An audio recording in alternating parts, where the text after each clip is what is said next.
Hi, it's Ed here from Dirt Magazine, and following on from last time when we did a how things work on free hub bodies, we got quite a few comments asking to see inside Hadley hubs and Mavic hubs, so we'll do that today for you.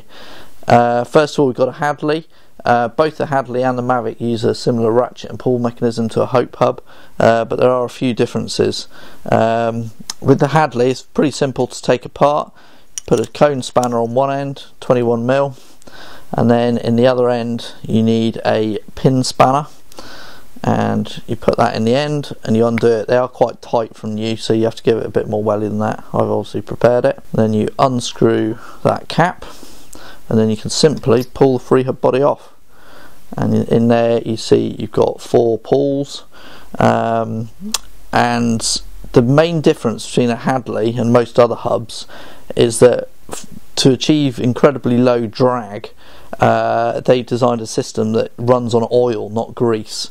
So if you put grease in this, it will not work the same. Partly the spring system that they use doesn't really like grease that much. They tend to stick a bit at the pulls if you use, and you just get way more drag in the bearings. There is obviously a trade-off for this, and that is that if you own Hadley hubs, you really need to be doing this pretty regularly. Otherwise, all these, obviously the oil doesn't stay in there as long as grease would, so your service intervals are shorter.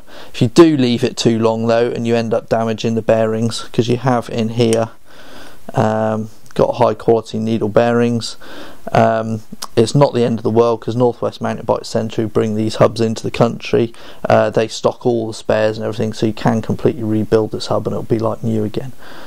But it really is a hub for people who want ultimate performance but are willing to pay for it in terms of servicing. It's not really a fit and forget hub like some, so it depends whether this hub's for you or not. You'll know. Then we can simply screw that back on. So it is a very high quality hub, easily, you know, with the things like the needle bearings, and they're all custom bearings. It is, you know, you can easily compare it to the likes of Chris King, stuff like that. Not your average hub by any means. Then the other hub we've got is a Mavic. This particular one is on a Mavic D-Max. You take these apart simply with 2 cone spanners. You got one, hold one on the other side, and then on this side you can unscrew this cap here,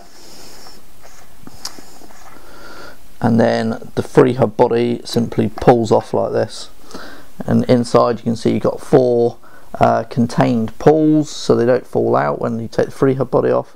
And they've got little coil springs inside, and you can see the state of this wheel's pretty filthy, but inside, because of this seal, it's pretty well sealed, it's remained pretty clean, and it's very, as you can see, it's very easy to take apart, so you can clean it, lube it up, and it'll work like new for ages.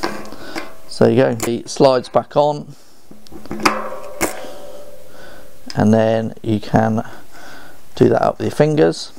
And the only other thing that's quite different about a Mavic hub, is similar to a Chris King, is that it's got preloadable bearings. So you should get this little plastic tool with your hub. Don't worry if you haven't though, because you can use a park pin spanner like we saw in the Hadley hub, and you can literally put this on here and you can adjust the bearings. Bit like a headset. Basically, you don't want it so tight that the bearings are stiff, but you don't want it so loose that you get movement in the wheel. You can really notice the movement when you bolt it into your frame and wiggle the tyre. If there's any movement, you need to nip this up a little bit, and you can actually do it while the wheel's in place. So yeah, simple as that. See you next time.